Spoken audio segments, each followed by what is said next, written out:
Good evening, good afternoon, good morning, or whenever you happen to be listening to this. Welcome to the Film Realist Podcast, the film and TV podcast from a complete nobody. That is hopefully for somebody. My name is Kyle Naranya, and on episode 117, I will have not one, but two reviews for you this week. I will be reviewing what some people are trying to call Glicked, which is Gladiator 2 and Wicked. There will be a non-spoiler review and a spoiler review, so if you've only seen one of the films or you've seen neither, don't worry. I will have a review that doesn't contain any spoilers for both films. And then to round out the show, of course, I will be reacting to listener mail and letting you know what you can look forward to next week. Let's jump into Gladiator 2. It is an art, choosing gladiators. They're usually prisoners of war. I claim this city for the glory of Rome.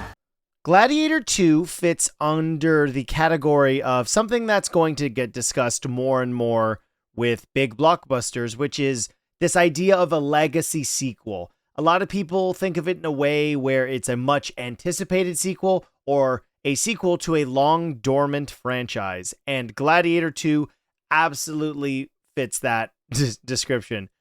The last Gladiator came out in the year 2000. Ridley Scott has returned to direct this with mostly an entirely new cast outside of Connie Nelson, and a new script written by David Scarpa.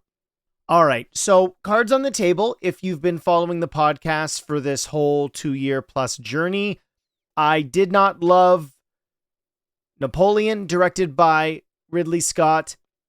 I did not love Alien Romulus, which, of course, is a interquel in the Alien franchise, which I would argue Ridley has put more of a stamp on than James Cameron with his involvement, particularly in the duology of Prometheus timeline films.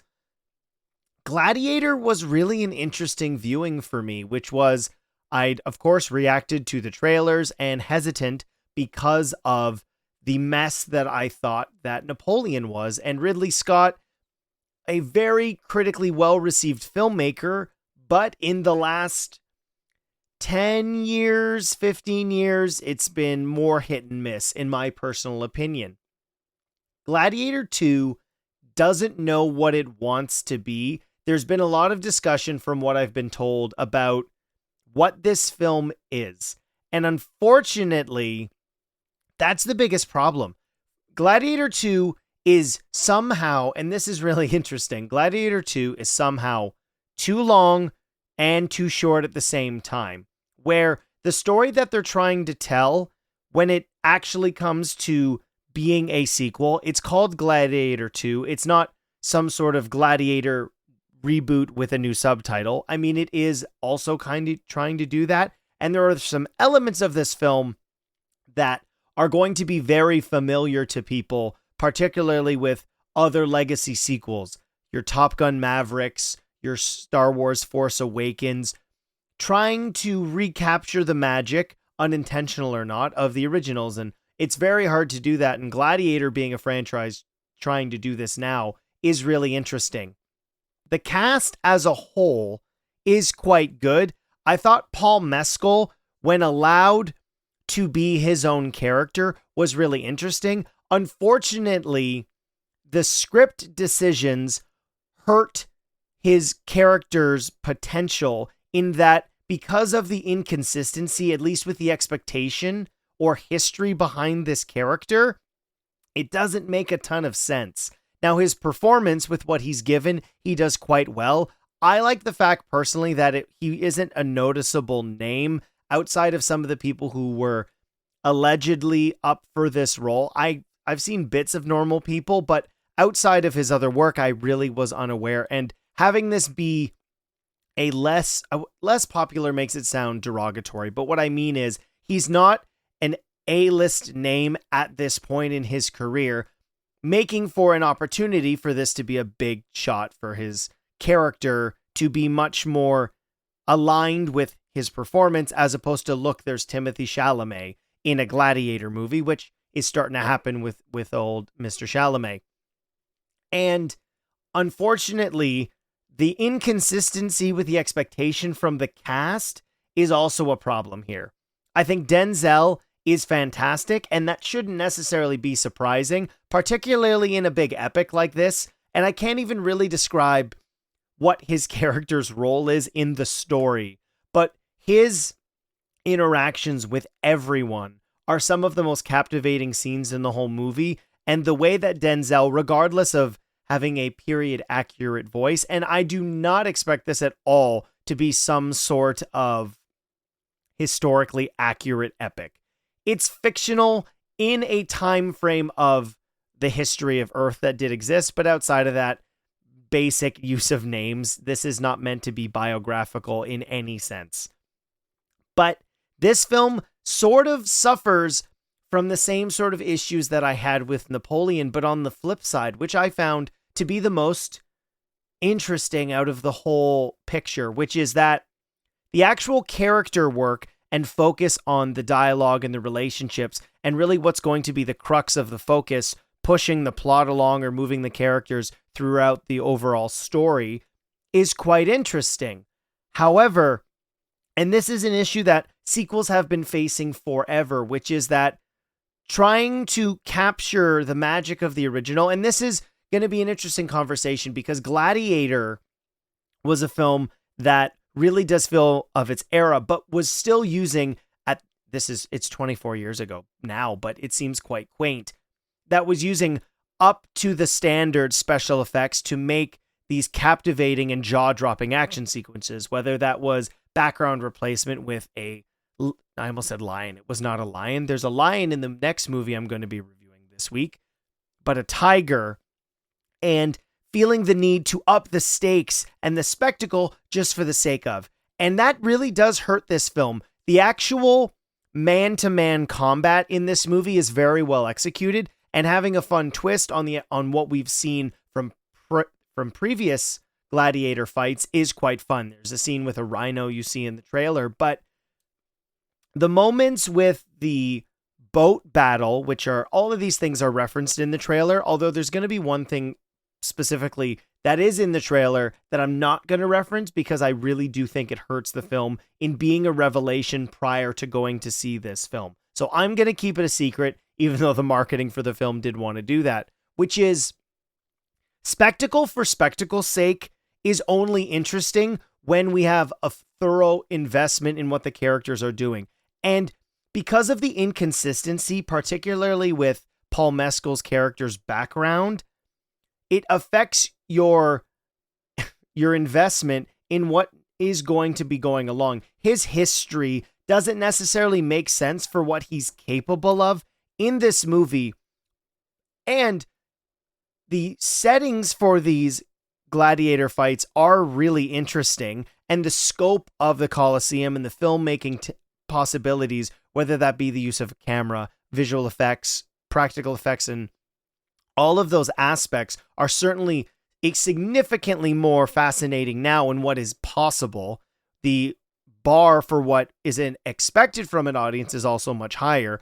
And this water battle that we do see in the trailers is edited very abruptly, very short, and there's no time to breathe within a couple of these gladiator battles we do see.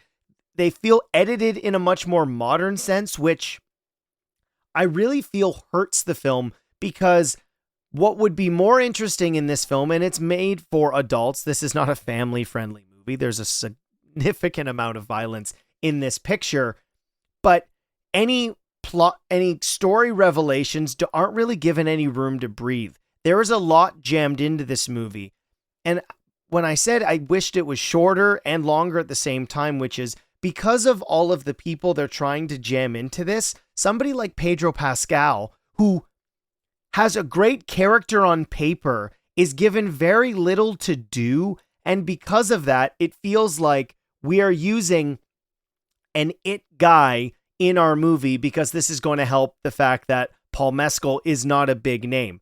Denzel, Pedro Pascal, even Joseph Quinn, you could argue, are probably more popular names right now in the acting sphere that are going to help the marketing and get butts in seats for this, because the generation going to see this are significantly older. If you were 20 when this came out, you're 44 now.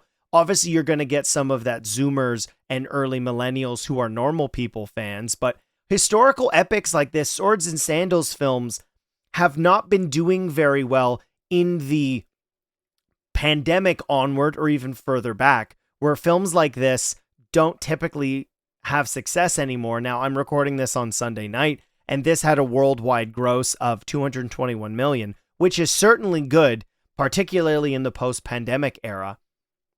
But some of these missteps that the movie makes, I found really interesting, particularly because Ridley Scott has made sequels or prequels to his other properties and is aware of the expectations and sometimes negative critical reception to changes or drastic routes he goes down with his journeys through these intellectual properties, brands, franchises that he's done before.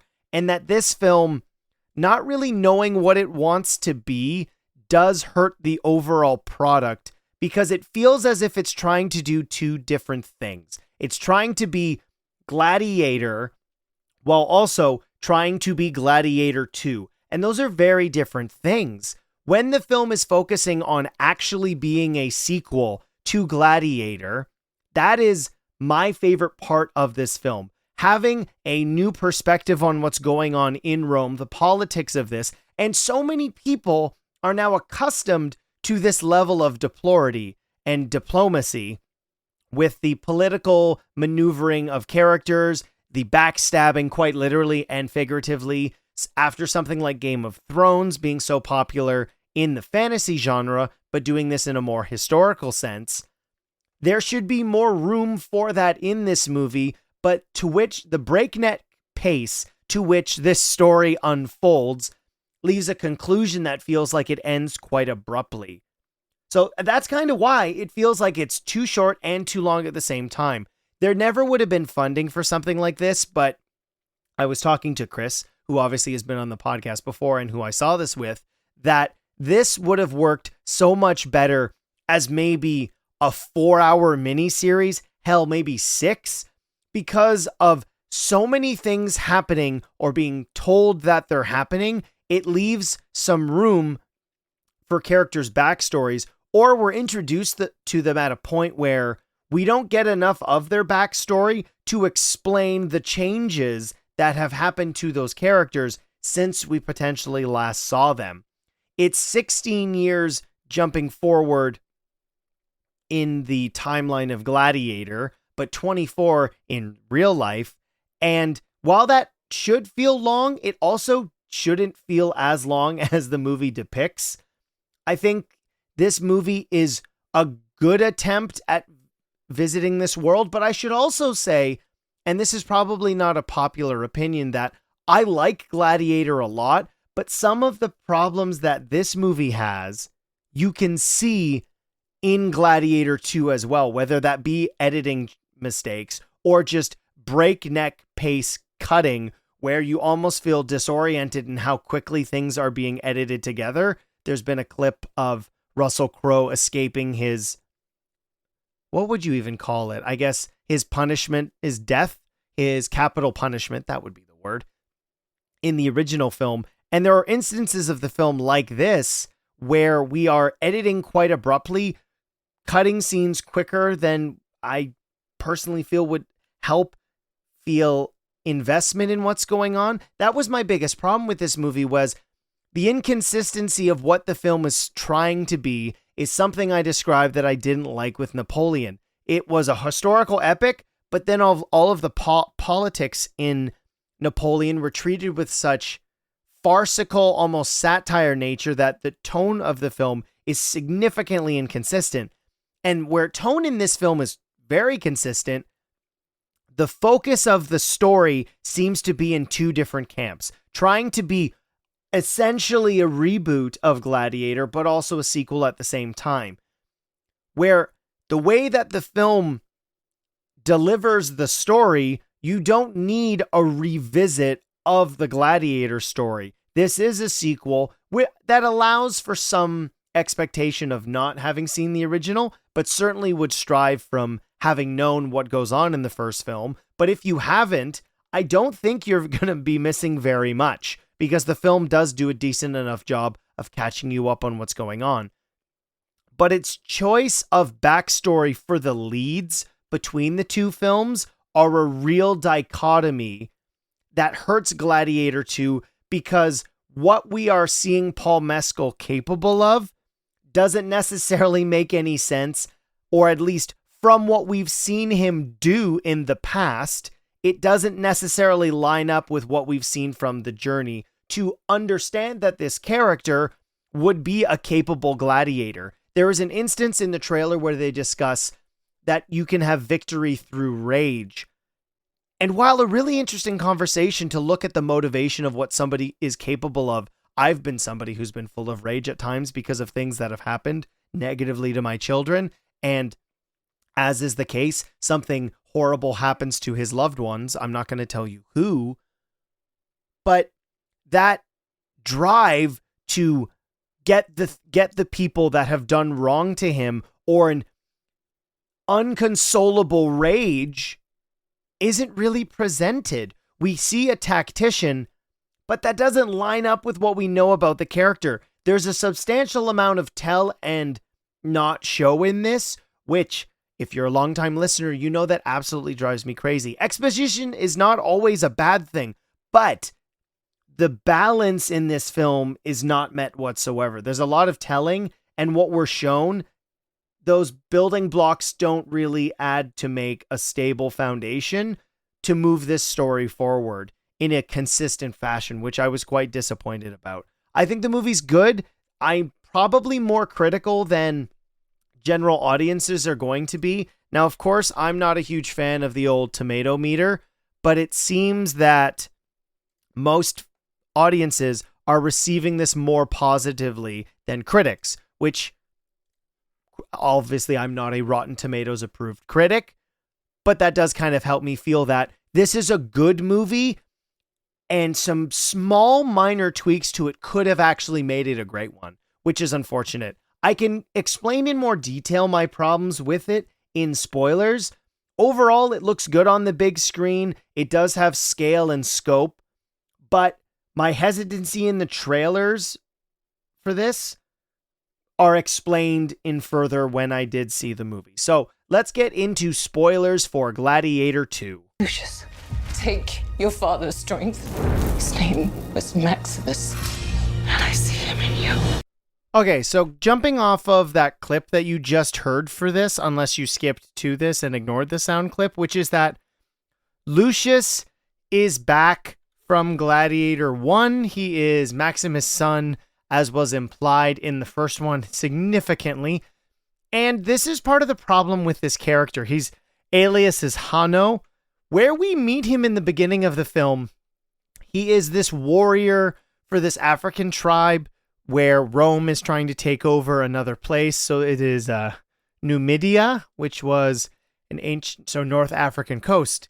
And I understand the dichotomy or the separation in trying to do something different, which is they have him lose the battle, but we are still starting off with an action sequence to have some, obviously, spectacle and scale, scope, keep people invested in what's going on, and to also show that Pedro Pascal is a worthwhile general for the Roman Empire, similar to what Maximus was in the original. But in having Lucius lose, this doesn't help sell him as a tactician, leading us to then understand why he would be a successful gladiator. So it almost feels like they split up Maximus's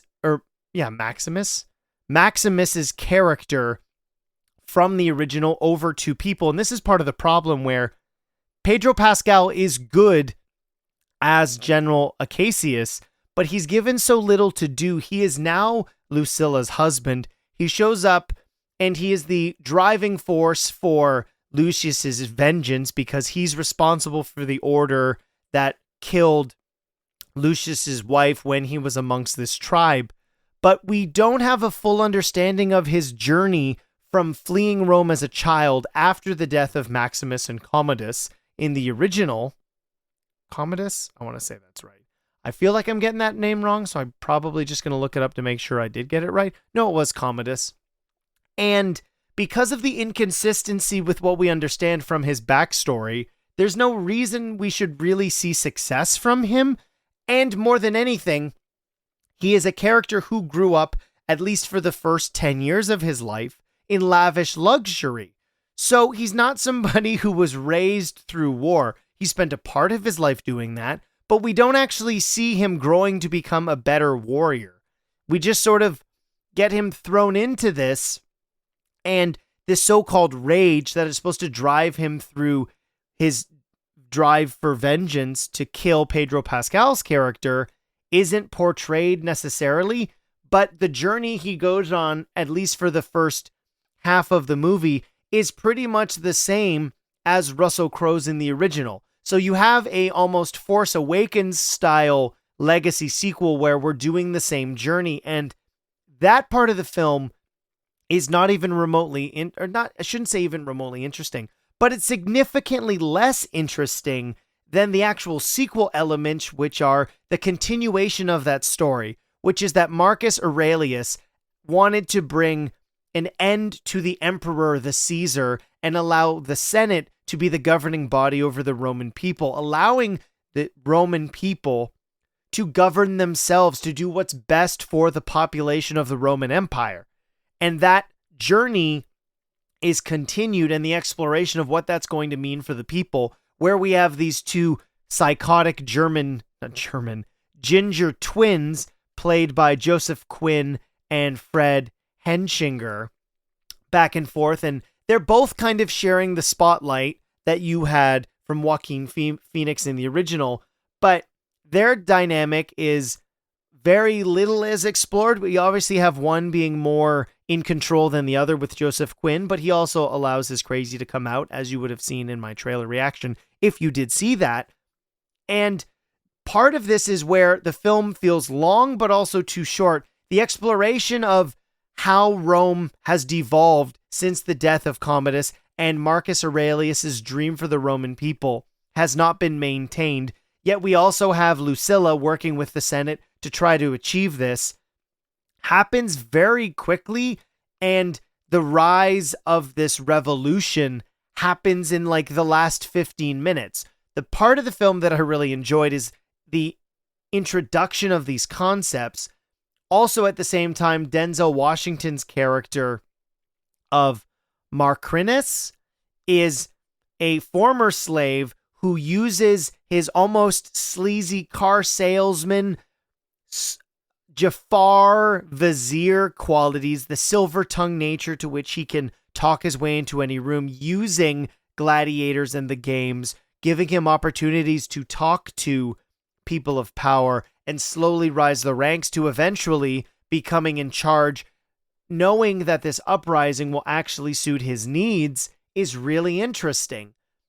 But none of these concepts are given any time to really settle in and stew, where we are moving at such a breakneck pace that all of these things are introduced so quickly that even the rise of Lucius for this overthrowing of the government happens in about the last 20 minutes after he has to fight Pedro Pascal's character, choosing not to kill him, realizing that he was only following orders from the two emperors, and that his relationship with his mom, that, again, the first hour is learn who is this Hano. You told us in the trailers. It would have been way more interesting for this journey to actually be explored and not have it ruined in the marketing for the film, which was quite annoying.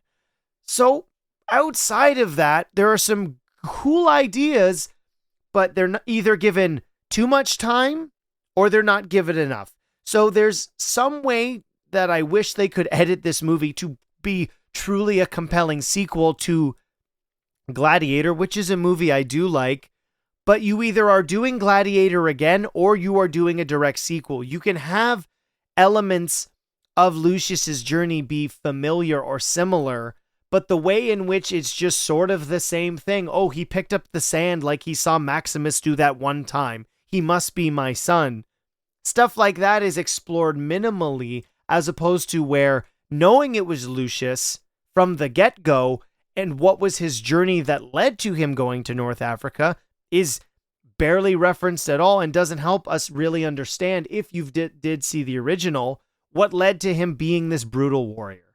So it's a mixed bag, and unfortunately I like a lot of this, but I also didn't like a bunch of it. It's a good sequel, but it's held back by inconsistency, which in my opinion has become more and more frequent with Ridley Scott's films, which is disappointing. The spectacle works on the big screen, but sometimes it gets overdone, as I talked about in non-spoilers with the shark sequence. So it's up to you if you decide you want to see it. I would recommend seeing it, but maybe see it on a cheap day if you can. But that will do it for my spoiler thoughts of Gladiator 2. I don't have anything else to say. If you were hoping for a more in-depth review of this, sorry, it's not happening this week. But let's jump into non-spoilers for Wicked. Fellow Ozians, the Wicked Witch of the West is dead. All right, so I'm here with Keen Machine to talk about Wicked. This is the non-spoiler section. So if you haven't seen the movie yet, or the musical, I guess, and don't want anything from the plot ruined, no need to worry. Keen, welcome to the podcast. We're going to talk about Wicked. Greetings, Kyle. Thanks for having me. It's my pleasure. We were talking about at some point when you were going to come on, and I was bugging you because I said you don't see enough, and then you mentioned Wicked before I did, and then I thought, well, why didn't I ask Keen to be on the show? So here we go. We're talking about Wicked. The only spoiler that I feel comfortable saying, and I'm going to tell you a story about it, why, is that this is part one of a 2-part adaptation of the Broadway play. And so I took my lovely wife to see this because she was interested in seeing it.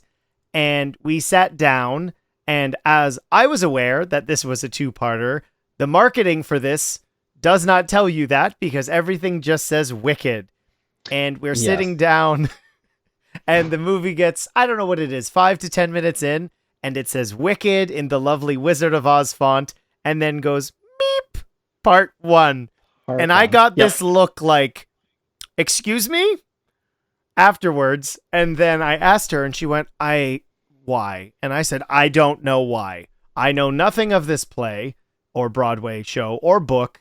I just know it's very popular. So, general thoughts, knowing you've seen the musical, what did you think of half of this adaptation?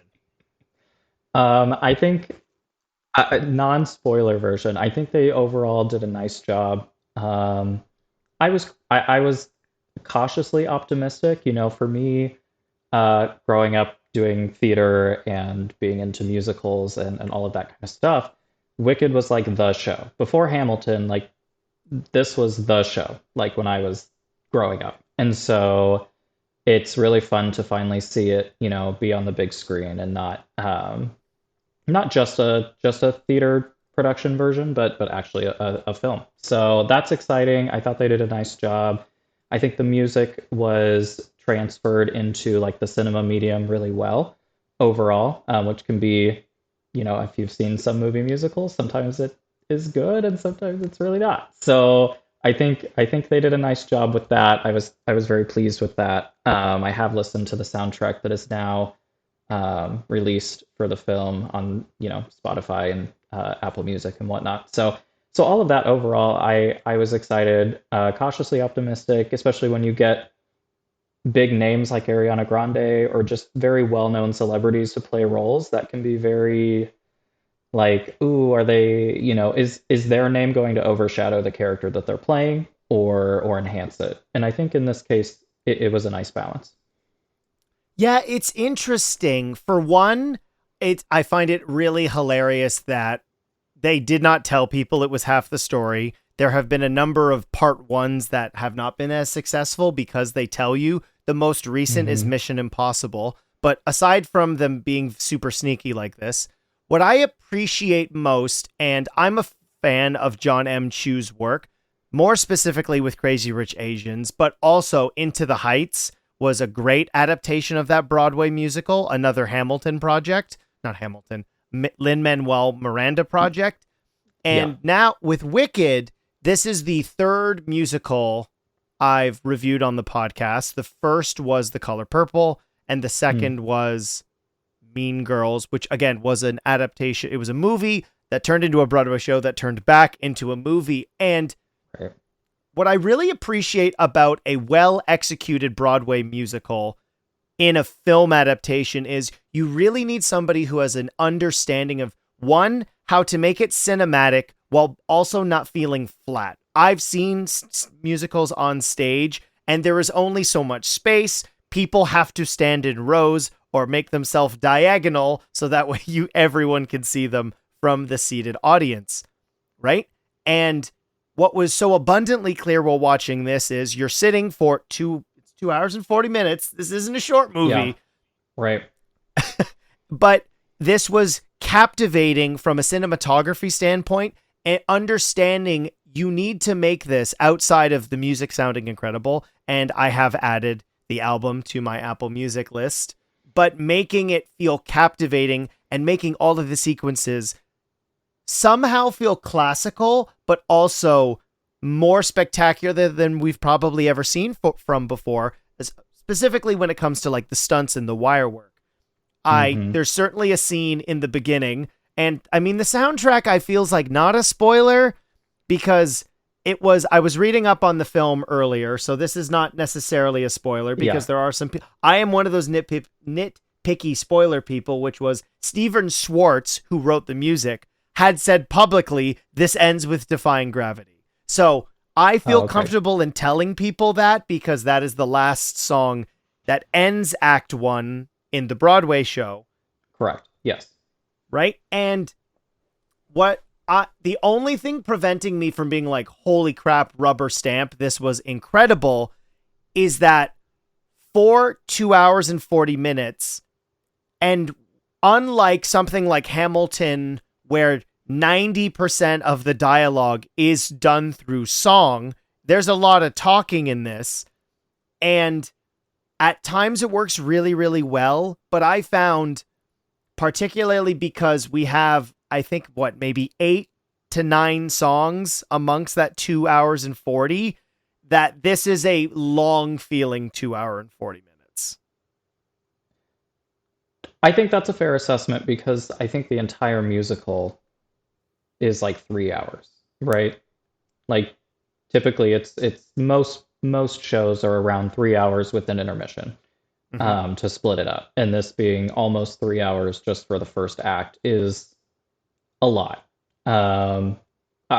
Maybe it's fan service. Maybe it's because they really wanted to split this into 2 parts and they wanted it to be lengthy on both sides. I will also say most of the songs that people remember and enjoy from this show are in the first act.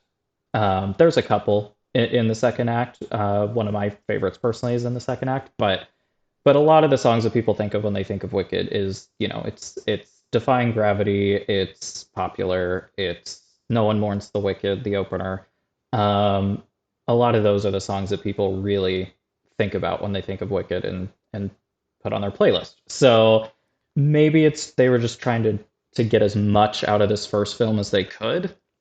I don't really know what else the logic could have been, but I do understand feeling that it's a long movie to not have the ending, to have half of the story missing.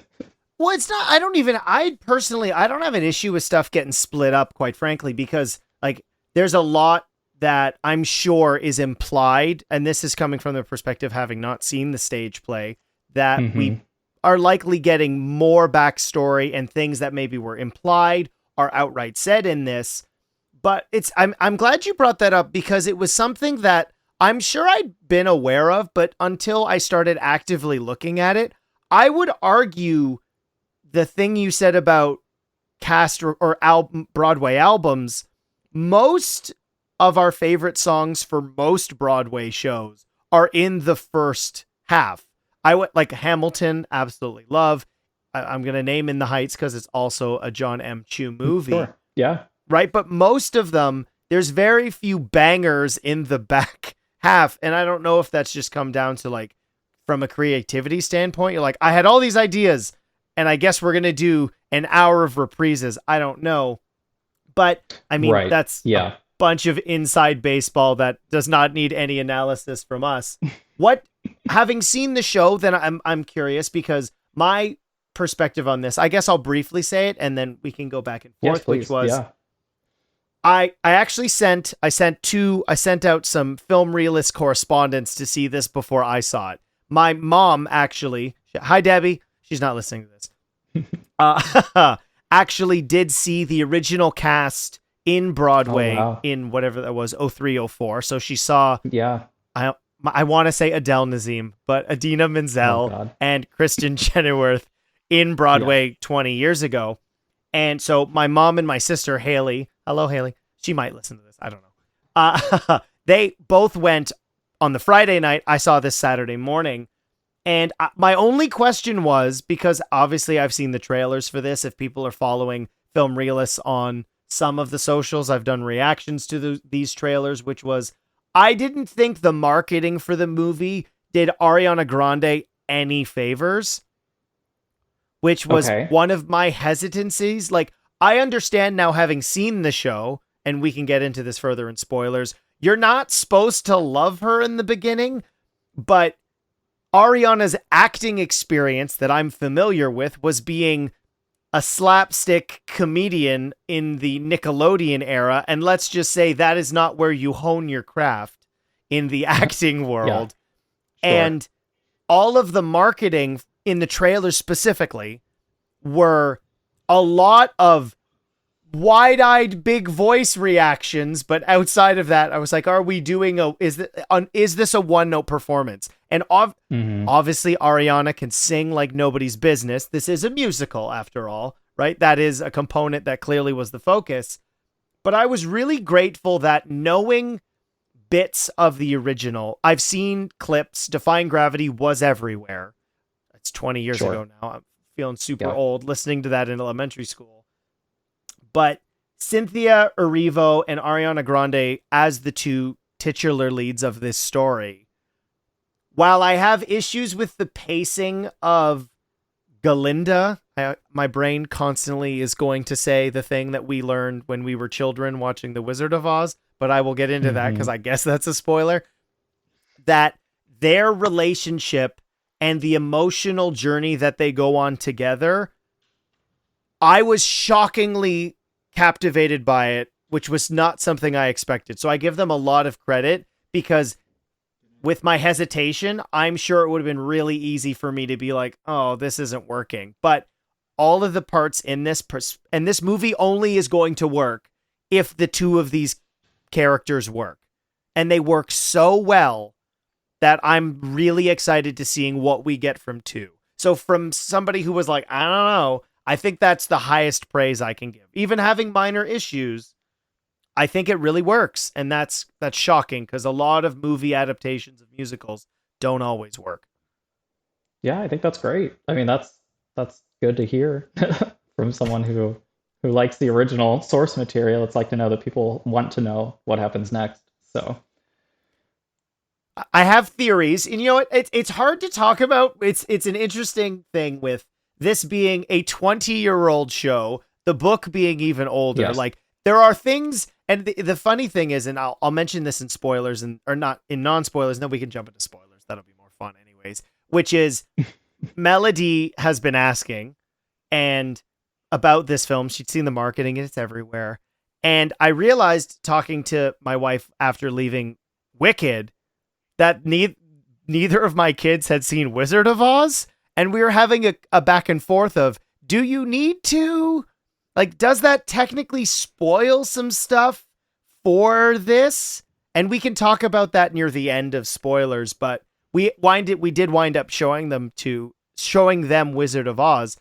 And what I loved most about just watching them watch Wizard of Oz, that movie is 85 years old, and they were captivated throughout the whole thing. There was an instance where Sawyer ran to me because he was scared that there was it's a sanddial, I believe, that Dorothy's like life is going to run out and she's going to die. Oh, amongst yes. Right? Amongst the flowers in the winter forest or whatever. And he was genuinely concerned. And I held him and went, I'll tell you a spoiler. Dorothy's okay.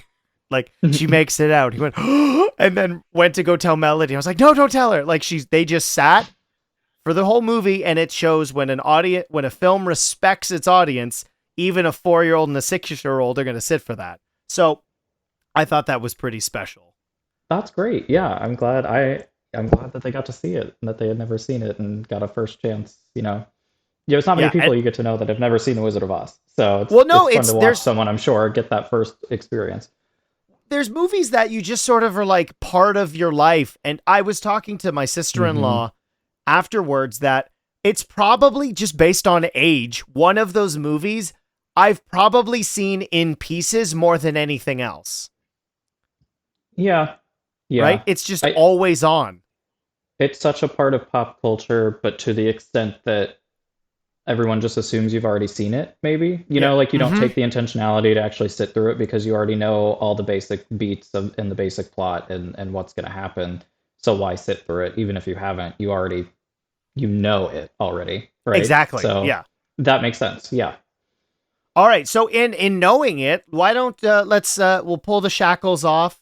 We'll jump on our broomsticks, Okay. metaphorically or otherwise. Let's jump into spoilers. So if you haven't seen Wicked and you don't want to be spoiled, jump into the outro. You can hear me react to Dylan. Actually, you know what? Scotty Cameron's email is immense in this week's episode. So you can jump out to there, find out what we're doing next week, but we're going to jump into spoilers. You've been warned. Are people born wicked? Or do they have wickedness thrust upon them?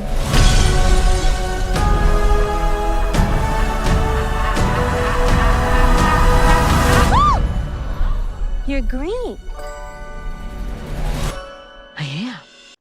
Okay, so here's the thing I noticed. Now, don't tell me, but I'm going to put this out. I'm wondering if listeners also had this experience, which was knowing The Wizard of Oz fairly well, as much as I described in non-spoilers.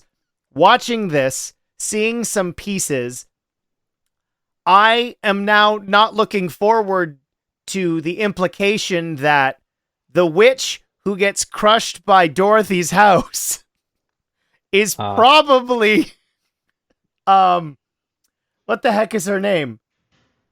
Oh my, yeah. I was like, oh man, that sucks. But I'm sure we'll get that. We'll get there in part 2. So that part was kind of annoying because I was like, oh, I really like her. But I found it interesting because the setup for this, which I find comical, like you kind of forget that this is the case, but the witch is dead. We get that beautiful shot of the flying monkey crashing through the tower. Yes. Right? And then I love the opening. It's great, but yeah. The implication that I found slightly funny is Ariana. Okay, I'm going to talk about the thing that I couldn't talk about because I wasn't sure if it was a spoiler, which was as we know, with the Wizard of Oz, she's not wicked. What is her name? She is the what of the what? I want to know what's her Glinda? Glinda the what? In the book, she's the Good Witch of the South. In the movie, she's the Good Witch of the North. And in this, she's also from the North. Okay. Yeah. All right. So Glinda, as we know her, is Glinda. Yes. And Glinda every time they said Glinda, I'm like, what's going on here? And for it to be a plot point, I think that's fun. But I kept wondering why they were doing that. To me, it is kind of like, you probably haven't seen this, but in Solo, a Star Wars story, Han Solo gets his last name because he's traveling by himself. And he has no last name. And they go, Han Solo. Which is, it's stupid. And the character doing this in this feels so unearned. But the implication is Glinda shows up. She's Glinda then as the special witch of the North. Yes. The good witch of the North. And just essentially has an Abe Simpson moment where it's like, well, let me tell you a story. Like she might as well sit down on the Yellow Brick Road and that meme would happen, which I found interesting.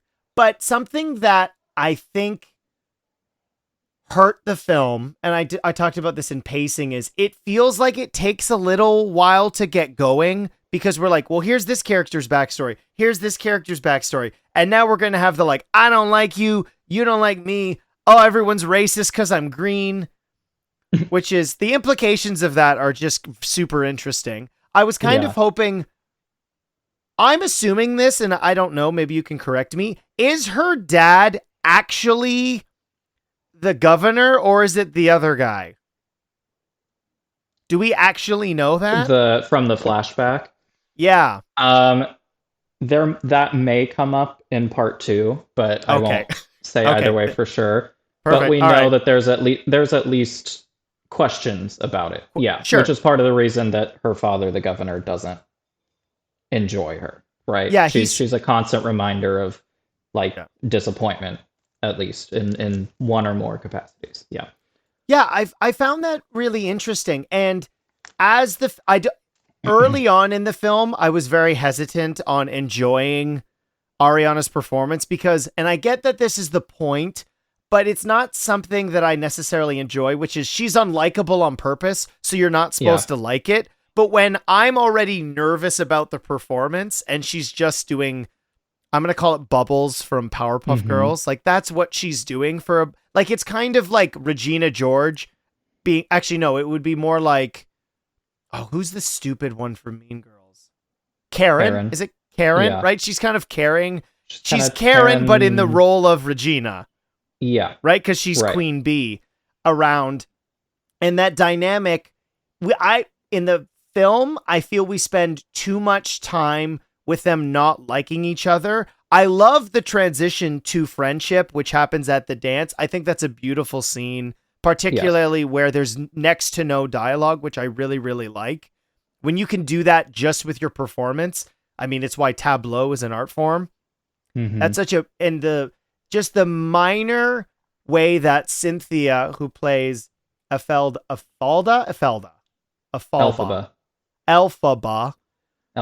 yep. Thank you.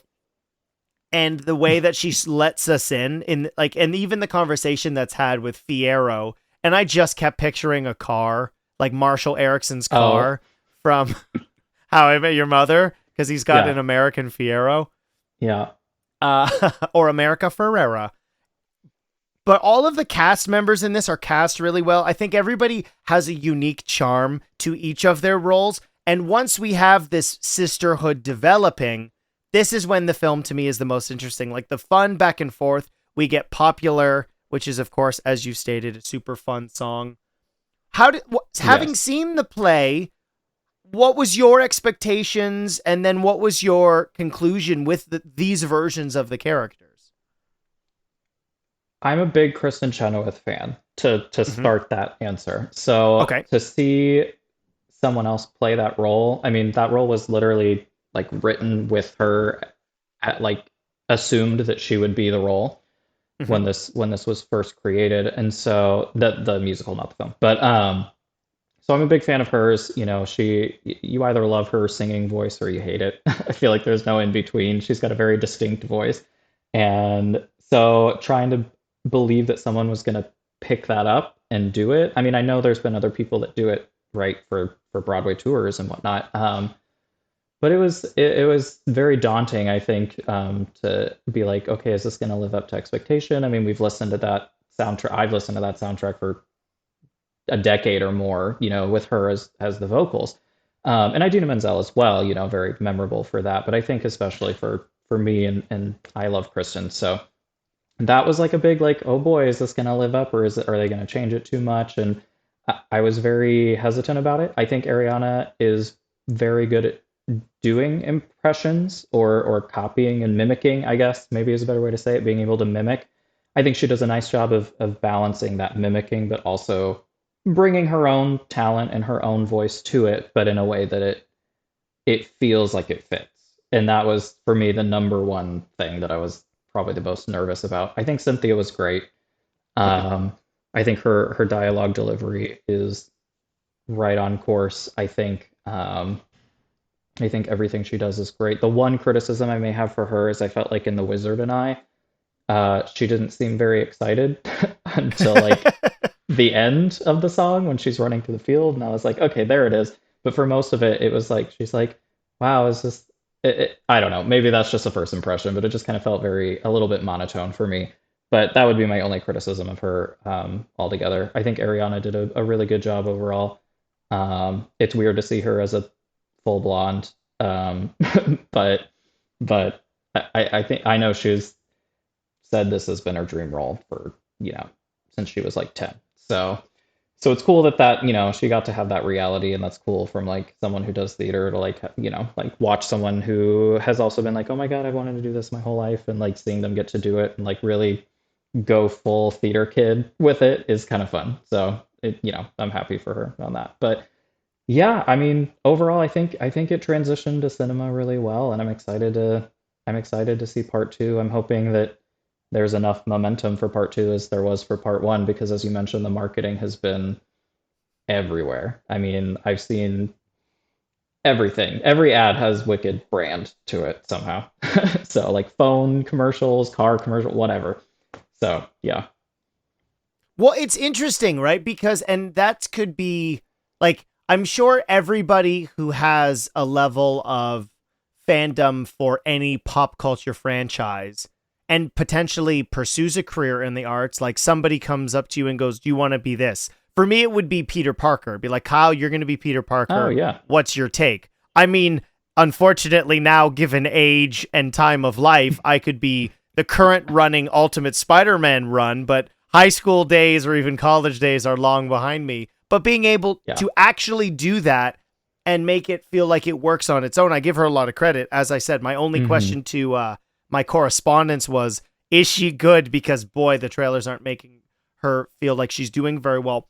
I would say, and it's difficult with films like this where you're adapting a 20-plus-year-old Broadway show. There's going to be aspects of this that are not necessarily original. And as I've said on a lot of other reviews, it's not necessarily is the substance original, it's the delivery of that.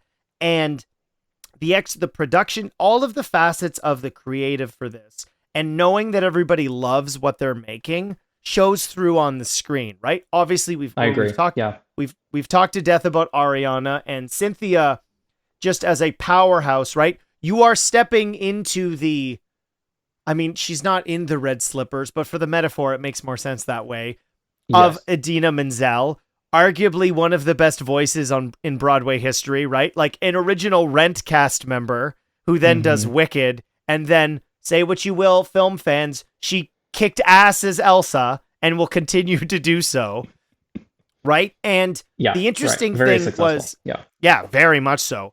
And what I'm blown away by is I'm somebody where it's very hard for me to decide. And I've done this over this weekend because I had actively avoided not listening to the cast album because I don't want to have that in my head when I see the movie. Because then you're like, well, you didn't do it like this, so it's... Well, no. Right. Artists' interpretations, they're hired to do their version. That's why you bring in these people. And I don't say this begrudgingly, but Cynthia's part of Defying Gravity, I think, is better. Which... Okay. I know a lot of people are not going to enjoy that, but that's my opinion, and that's why you're listening to this. But their performances, the subtlety to which they do so many of these interactions, and this relationship, as I said, and on spoilers, has to work. And it's a criticism, which is, I think, the crux of getting to the back third, which is probably going to be the part of the film that might surprise people the most. Because so much of the marketing for this is they're at magic school in Oz, right? Yes. Like they're all in their uniforms. They're having fun. Jonathan Bailey shows up. He's like, hi, I'm Jonathan Bailey. I'm here to be sexy. Mission accomplished, sir. Right? And I love that song. Yeah. It's very playful and it's fun. And I like Jonathan Bailey. I watched him in Broadchurch before Bridgerton. So take that, Bridgerton fans. He was a nerdy journalist in that show before he started going to the gym. But the back third of this, I found to be really interesting because of the implications and all of the connections to the Wizard of Oz.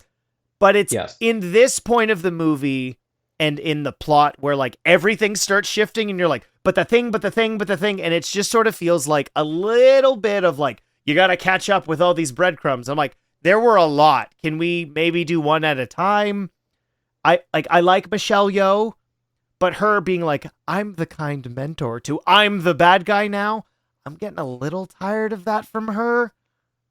Fair. Yeah. I think she did a really good performance. That's just, but yeah, I don't disagree with that. No, and like, But I loved her performance in this, though. Yeah, no, she's good in it. That's Yeah. I'm bringing me to that, and I know I'm not Right. supposed to, but I did. I'm very impressed because one of the elements that I was most critical of with Mean Girls, and I mentioned this briefly in spoilers, which was Mean Girls, the Broadway movie version, felt very flat. And what I appreciate a lot about each of these musical performances, while I would argue there's a little too much time between all of them, that they all have such a unique distinction. I got to look up the names because I'm not overly familiar with all the songs yet. But what's the one I want to say? Oh my goodness. What is the one? Dancing Through Life. I love the playful nature of that, particularly with the way they organize the books and knowing exactly how we're going to set up these hamster wheels and whatnot, and allowing for the songs to have like a slowdown, letting your audience breathe and kind of absorb what's happening next is really important, because if you just overwhelm people with this, like, look at all the dancing, isn't the dancing so exciting? You're like, I don't know where I'm supposed to look because everything is happening. And like, one thing I thought was really funny, and I'd be curious if you had this awareness as well, which was, I can't tell you what song it is yet because we're recording this Sunday evening. I haven't had time to dig through the album over and over and over. That's fine. Yeah. The background singers for this ensemble, like not listed cast members, like they would just be listed as like extras, sounded so familiar to another Broadway show film, but I can't remember what one. I don't think it's In the Heights, but it went like, listening to this, I went, I know some of these background voices. I don't know where I've heard them, but they sound really familiar. So that was really, I'm sure there's overlap. I'm sure they have some people on call for this type of work. Absolutely. Probably. You brought up The Wizard and I mean, if we're going to compare this to older things, that's a Sound of Music. That's she's literally running through the fields and the hills, right? A criticism, I think the green screen on that sequence when she's in all the wheat, not necessarily great, but I mean, they clearly spent the money in all of the other aspects of this from the production design. Popular's fun. I would never be one to criticize the music. I've never written a tune in my whole life. I can't carry one. I'm tone deaf. But I like the variety of style of the music in this. I like Steven Schwartz. I mean, we all grew up on the Disney Renaissance. And so Hunchback of Notre Dame, Pocahontas, but one of my favorite animated musicals of all time with Prince of Egypt. So this guy obviously knows how to deep into deep in the archives there. Okay. I love it's. Well, I mean, if you want to talk about scale, grandeur, it's literally biblical, right? Well, sure. Yeah. Right. quite literally. That helps. Yeah. Yeah. That helps. So I like this a lot. I liked it more than I thought I would. I'm curious to see how much of, and I guess this is kind of me. We'll call this Kyle asks questions, but Keen doesn't really answer them because I don't actually want. Okay. Which is, I don't really want to know, but the setup for this with Defying Gravity, of course, she runs away with the Grimhold, the Book of Magic that obviously our favorite greasy car salesman, Mr. Oz, can actually open. And they need Elphaba to actually enact it. But what I'm hoping we get further exploration of this, which is the whole concept behind this, or Grimmery, I used the wrong word. But I know what you meant, but yes. But the implication to this I found really interesting, with the idea that this guy from probably also Kansas, right? He's supposed to, well, at least from our world, right? Because this is a multiverse, which is hilarious. That everything's a multiverse. Everything's a multiverse. Everyone sick of them yet? No? Okay, great. No, Wicked did it first, though.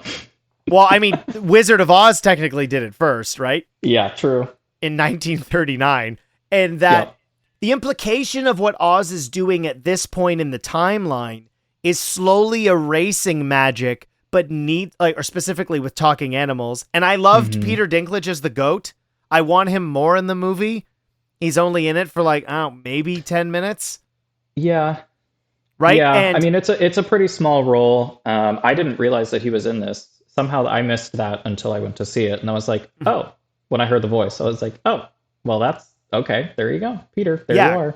Because there's a hate crime, quite literally, that happens in his classroom with somebody talking about talking animals. But the implication that I find it really interesting that they need magic to get rid of something that's so magical and whimsical about Oz, and that they still wind up getting what they want, which is they've now created the Wicked Witch of the West, right? Because it's it, right? You'll find me in the West, and the cliffhanger of this is that she is now fleeing, not having after created the flying monkeys, but what the politics, the irony is I'm talking about 2 films this week that politics are kind of the main crux of it, but they're sort of not given the same amount of focus. What's going to be moving forward, of course, now knowing, just because I've seen The Wizard of Oz, that Nessa is going to get crushed by a building at some point in her future, which is interesting. Also, okay, here's a stupid question, but growing up with like fantasy, she's flying just holding the broomstick. Yeah, just floating. Yeah, there's and no that kind of bugged me. Kyle, she's defying gravity, okay? I get it. I know the name of the song, but it reminded me, I don't know, have you ever seen Superman the movie, like the first one with Christopher Reeve? You know, I don't think I actually have. I'm sure I've seen clips, but I've never sat through and watched it. Yeah. There's a sequence in that film where he's flying with Lois. His arms are held out in a T shape for audio listeners, and he's just holding Lois's hand. Now, by the laws of physics, Lois should be hanging for her life, not being able to also fly. But obviously, that's not what they do, because that's not romantic. She's also maintaining parallel with Superman, and where she's flying around just holding her broomstick next to her, like she's holding a coat hanger. I was a little like, but what? No, because obviously it would have been way more difficult to do this in 1939. The fact that they have the level of stunts in the original film to begin with is, I mean, and look, everyone got injured, sick, or died while making Wizard of Oz. Well, yeah, true. A fair percentage. But in that film, of course, she's always sitting on it like classic witches do. So that is, I know, a super nitpick, but... No, I think it's very fair. I also did notice that when it was happening, because at first it was all about, she has to have it and she's falling and then she gets it and then she rides it. And I was like, okay, cool. And it seemed like they were really keeping that more realistic. And then it's like, the final scene and, she's doing a T-pose with the stick and she's just floating. Yeah, she's rendering. She's a CGI person rendering in. And her cape has grown 10 times its size. So, which is that's a musical thing. I looked this up. I saw this up. I looked this up. You know what's interesting? Obviously, our expectation and our history with this is so succinctly different. But the most credit that I would give to the film is that I love musicals. Growing up on them through Disney, which were just animated Broadway musicals, and then going to see the stage and seeing recorded. I'm somebody who typically if something's becoming a movie, I can't listen to a cast album without the visual in front of me. So if I don't have a chance to see it live, I don't. And then I'll wait until the movie. Obviously, this has been in development hell for a long time, but we're finally getting it. And in a year's time, we'll get part 2. But for this movie to work for the both of us going into it with such different baggage is not usually used as a polite term or a good thing, but the metaphor is still apt, which is that we are bringing different things into this film, and for it to work for the both of us, I'm going to exclude my wife, who again was pissed off. This was a part 1 of 2 parts, but in general, this is similar to any other thing, which is if you're a comic book reader or they're adapting your favorite book, It's really hard to do those things well and to also work for new audiences. It's a rare instance where I'm in the new audience camp, and I think it's a testament to the film that it works for both of us. So this is absolutely something to see on the big screen. It's really fun. Don't sing in the theater. Oh, and before I wrap up spoilers, because I did want to include you, Keen, in Mail if you wanted to be a part of Mail this week, which is I sat in the theater, and as the Wicked title, Part 1, appeared on screen, I got kicked in the back of the head by a child. It was a complete and utter accident, to which I then heard the mom be like, put your feet down, which was just funny. And I mean, I did not take a picture of the Wicked title opening popping up because that's been trending online. No, you should not take pictures in the theater. I love the title cards, though. I have to jump in. Yeah, don't take pictures. Yes, correct. You wouldn't download a car. But like the title cards are really cool. I love the title cards and the fact that they made them look like the old 1930s style to match the original story. I thought I really liked that. I thought it was really cool. But what if Wicked was actually in 4x3? That would be like next level. I mean, thank God it wasn't. Like, just let's go for the classic 4x1-3, which also would have been really funny. So, Keen, do you want to hang around for Mail? Sure, I'd love to. Final notes on the film, though, if I absolutely. You mentioned like how much context do you need to have in terms of the original story, and I think I would say you definitely need to know the film of The Wizard of Oz to go into Wicked. I think it's imperative. There's too many. I mean, it's kind of like fan fiction, right? Like it's like you're like giving like an alternative POV of like the story, and everything in Act 1 is like pre Dorothy coming to Oz, but we're still getting some of that iconic imagery, the yellow brick road stuff, it should have been purple. It was way more sick when it was purple. You like the purple. I love the just RGB switch. Like that was, I mean, we didn't really talk about Jeff Goldblum, but he's not in this very much. It's interesting that you described it as fan fiction, because obviously at some point this idea was that, like, it was just like, I have this thing. What I'm curious about, I'm sorry, I totally cut you off, is...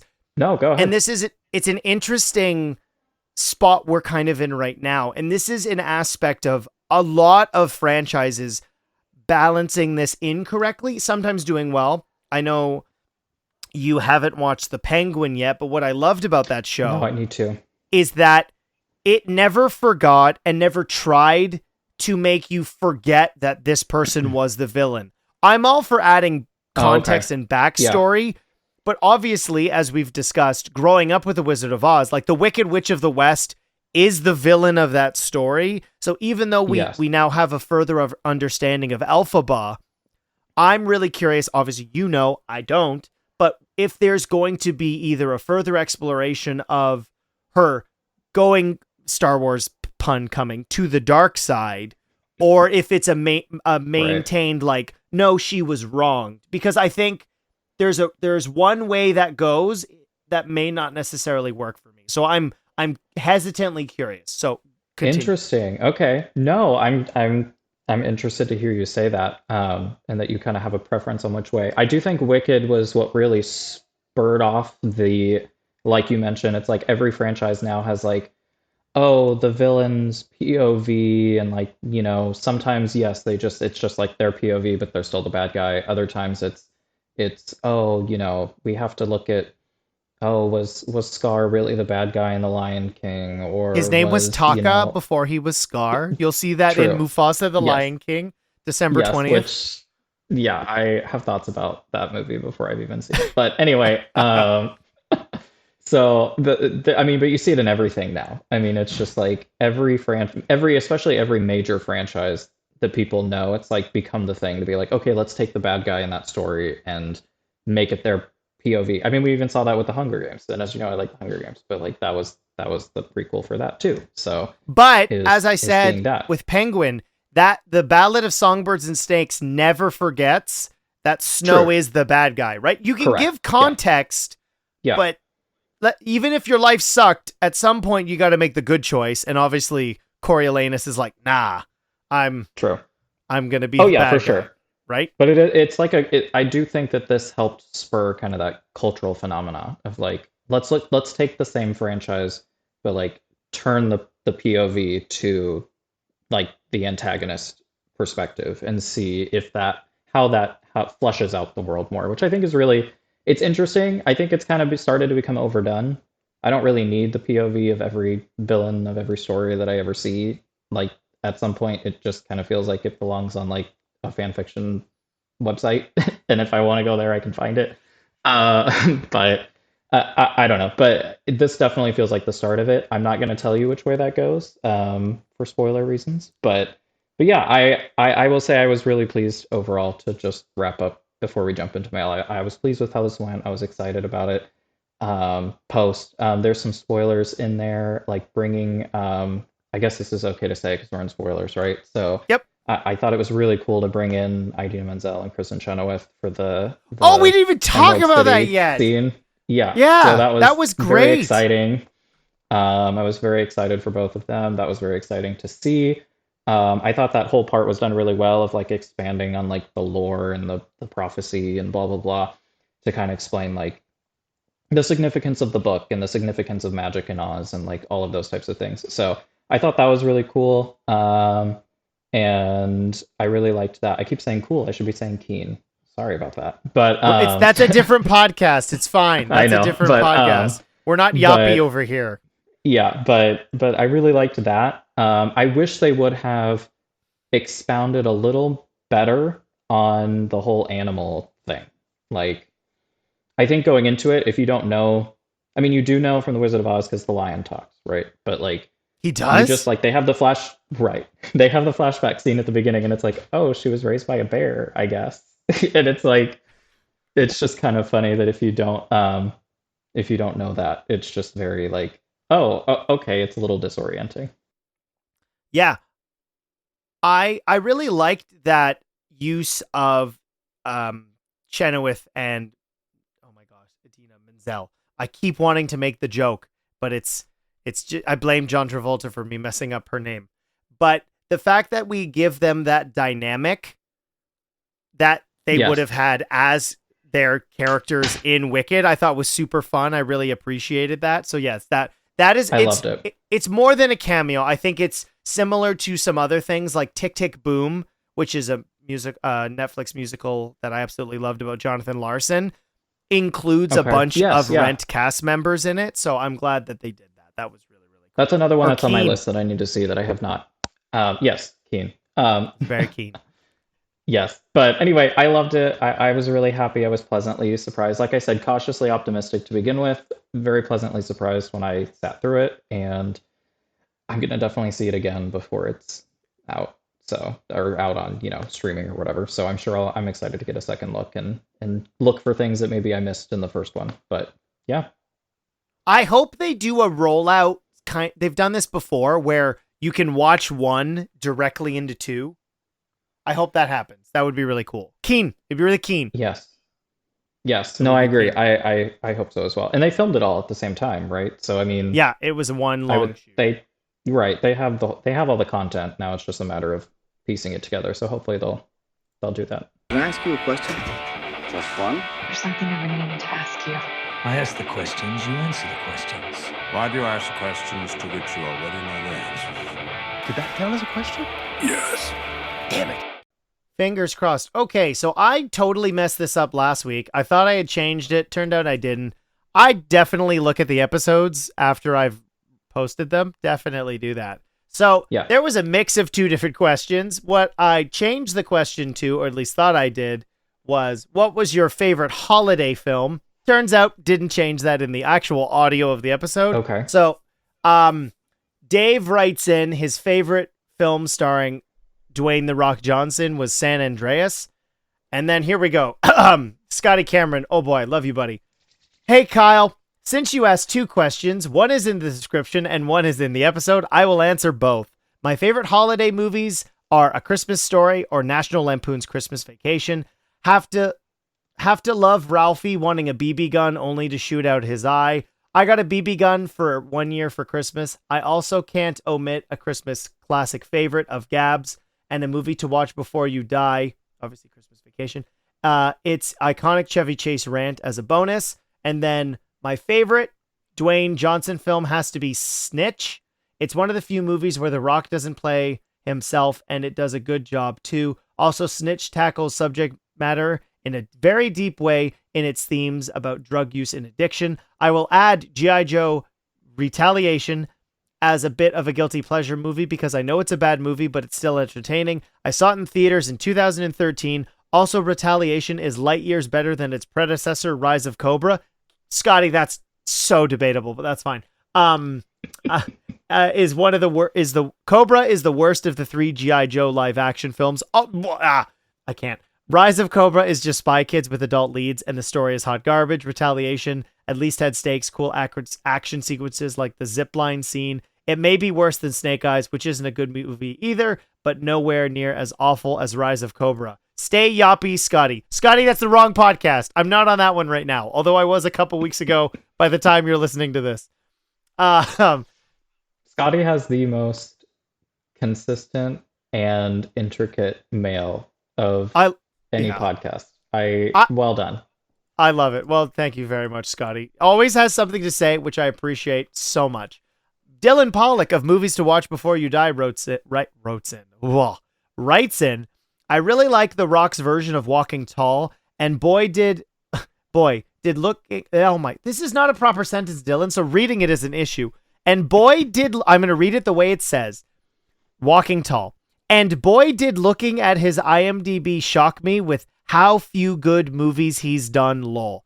I'd say my favorite of his, and one I think is underrated, is DC League of Super Pets. No, my kids watched that movie so much last summer. It's hot garbage, but that's fine. He says, an adorable movie that no one saw. That's true, because it was in that era where The Rock was in every single movie. My favorite Dwayne Johnson film, it's debatable if it's a Dwayne. This is one of those things where people are like, oh, what does it mean if it's a Dwayne Johnson film or whatever? It's Fast Five. The introduction of Hobbs into Fast Five was such an awesome antagonist to the Fast family at that time. It's still the best of the Fast and Furious films, which I unapologetically love. Obviously, they've been bad since Paul Walker passed away, but that's a whole different can of worms. My favorite holiday movie changes a lot. I want to say Die Hard is one of them. Yes, it's a Christmas movie, because if Home Alone is a Christmas movie, so is Die Hard. They pretty much have the same plot once the traps happen. I don't know. There's been a couple that have come out lately that I really like. Love Hard, which completely from a subjective standpoint of having an Asian family celebrate Christmas and somebody kind of and seeing that for the first time was fun. And the whole gaslighting nature of that story is, I think, really interesting and kind of a comment on modern dating now. I wouldn't know. I've been in a relationship for, 13 years in. So I wouldn't know. So who knows? All right. I'm assuming, Keen, you've seen no movies with The Rock, so I won't even bother asking. Wow. But am I wrong? He was in everything, right? I've seen some things with The Rock. Did you see Black Adam?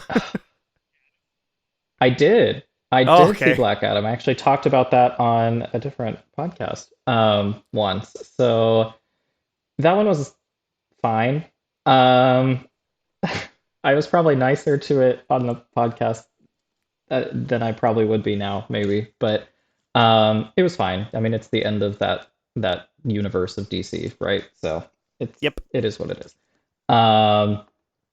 I don't know what my favorite one from him would be. I remember as a kid he was in, and I don't remember the title of the film, but it was him. He was a football player, and then he has a daughter, and he has to raise his daughter or whatever from an ex-wife or something. I can't remember the title. Gridiron Gang. Or The Game Plan. That doesn't sound right. The Game Plan. That I think that's it. I thought that was cute. That was fine. I mean, he's the same in everything, right? Maybe that's, I don't know how controversial that is to say, but I feel like I think he's better when he gets to play humorous, like overtly humorous roles that are self-aware a little bit more than when they try to put him in stuff where he's like a serious tough guy. I don't know. I enjoy him more in his comedy than that. Do you have a favorite holiday film? I do love Christmas. As you know, I'm sure I've mentioned it, but once or twice. But I say as I've like already put up all of my Christmas stuff before Thanksgiving in the US. Well, your Thanksgiving's at the wrong time. As a Canadian, it is my duty to tell you this is the benefit of Thanksgiving being in October. You have Thanksgiving, goes right into Halloween, and then you have a clean break. And then, I mean, climate change is climate change. But if we got snow in November, then you've got 2 months of Christmas, Hanukkah, Kwanzaa, Diwali celebrations. When you have Thanksgiving, when you have it, you're like, Christmas. And then it's like a handbrake turn. You need to give yourself first some of time to all, breathe. I start celebrating Christmas on the 1st of November either way. But yes, okay. I hear your point.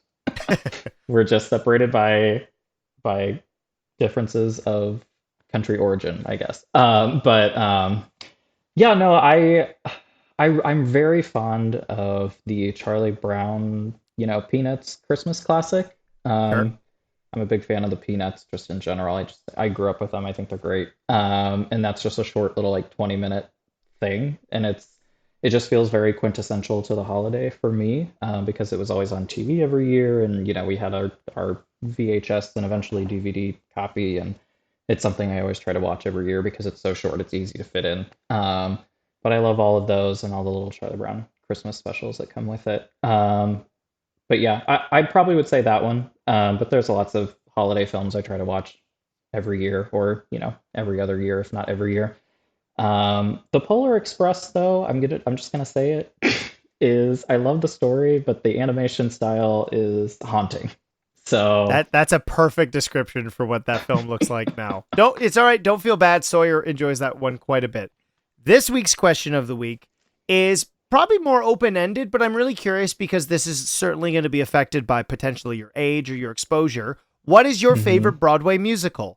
It could be maybe one you've only seen the movie adaptation. Maybe you saw it on stage. To let me know, you can email the podcast, filmreelistspod@gmail.com. Comment on the YouTube posting of the podcast, or you can just @filmrealist question of the week -answer. Film Realist is on everything. Next week's episode will be a review of Moana 2, and there'll probably be a little spoiler-free, not spoiler-free. There'll probably be a short spoiler-filled review of Watchmen Chapter 2, the conclusion of that animated direct-to-video adaptation of the much-beloved graphic novel. So I did review Part 1 back in the summer. Part 2 comes out this week. Keen, Thank you so much for being on the podcast. Thank you so much for having me. This was a great time. I really enjoyed it. I look forward to hearing about Moana 2 next week. I feel like I haven't seen very much advertising about it, so I'm very curious to hear your thoughts. Yeah, I've seen the trailers. I mean, the visuals look really great. The real test will be the music is done by different people this time, so... I didn't realize that. Okay. Yeah, Lynn was... That'll be interesting. I don't even know. I don't know if they asked him or who knows. So different people, but that doesn't necessarily mean it's bad. It will just be different. So interesting. Well, Kyle, this was wonderful. As wonderful as the wizard. And So I'm a con man? Having me on. I conned you onto the show. What a great place to end it. Let me sell you this broken down Mazda 3. My name's Cal Duranya. I'll see you next time. Keep it keen.